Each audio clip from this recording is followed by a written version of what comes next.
ఇలా మిక్సీ పట్టి అయితే పిండిలాగా చేసుకున్నాము చూడండి.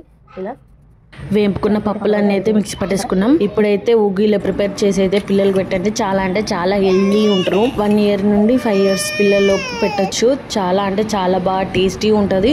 పిల్లలు కూడా చాలా హెల్దీ ఉంటారు. చూడండి మా పాప తింటుంది. ఈ వీడియో నచ్చితే please do like, share and subscribe to my channel.